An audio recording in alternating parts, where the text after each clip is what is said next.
Hello everyone, this is Tug. Today we are showcasing a fairly new map on the workshop that deserves so much more attention than it actually received during its lifespan on the front page.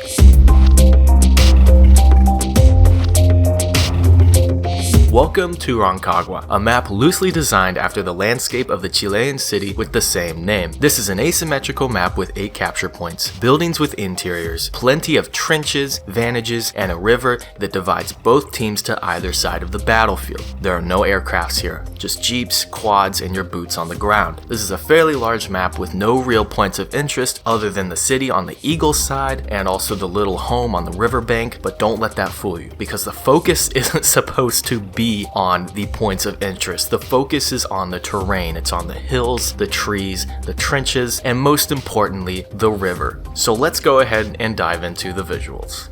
Get it? Dive.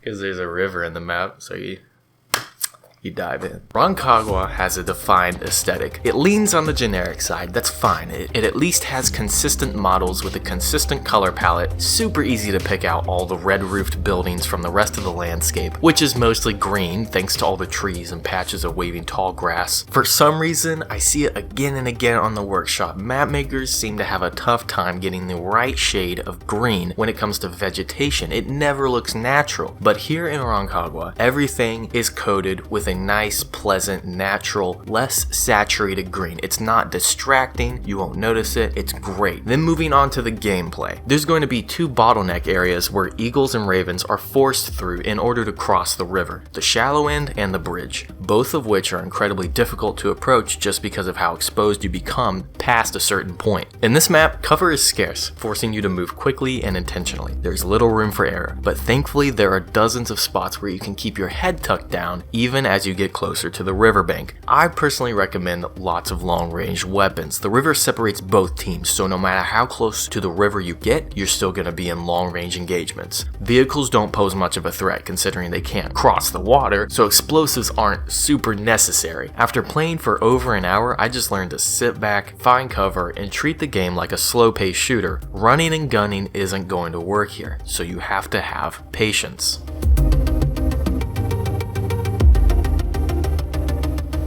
Characteristics of this map are difficult to categorize into a pros and cons list just because there aren't many elements of a map that are universally considered to be good. Since this list isn't 100% objective, it's based on the intentions of what the map is trying to accomplish. For example, starting with the pros, we have fun long-range combat. It doesn't feel tedious, sniper points are easy to get to, and you have a clear view of the opposing side of the riverbank, and it's super rewarding to stop approaching invaders that are trying to cross the river. Then you have good trench systems. They're the perfect height. I see bad trenches on the workshop all the time. They can't get the height right. What defines a good trench system is being able to stand up and see over the barrel or the dirt or whatever your trench is made of, a wood pallet or something, and still be able to fire your weapon while standing up and not have to jump or get any closer. But then also when you crouch down, you don't have to go all the way to a prone stance in order to stay in cover. There's a sweet spot that you want to hit with the height in a trench. And the trenches in this map are the perfect height, and there's supply crates next to them also, which is helpful with sniping. And then we have spread out flags. The full map is in use, not any space in this map goes to waste. And with that, there's 2 different ongoing kill zones on the left and right sides of the map. You have near the bridge and then near the shallow end. And then moving on to the cons, there's only 2 cons we have here, and that is eagles have a clear advantage. This wouldn't be a problem if the map was published and advertised as a defense/attacker map, but it feels like one. It plays like one. It's not advertised like that, but that's how it plays, and that's why this is falling into the cons list, is because I'm going into this map expecting something a little more balanced, but that's just not how the gameplay is. And then the vehicles are kind of pointless. I hate to say it, they're fun. When you first drop in, you can use the vehicles to rush towards the riverbank, but they can't cross the river, and so they don't pose much of a threat to the enemy team, and they don't serve you a whole lot in the late game. They're more of just an early game tool here. Overall, Rancagua is great for large-scale combat with a focus on foot soldiers rather than vehicles and artillery and whatnot. Think Kidder Mower, but a little bit smaller and there's no vehicles. I highly recommend this map for anyone looking for that gameplay that I just described, and as always, you can download the map in the description of this video. Stay subscribed for more map showcases in the future, and I'll see you all again very soon.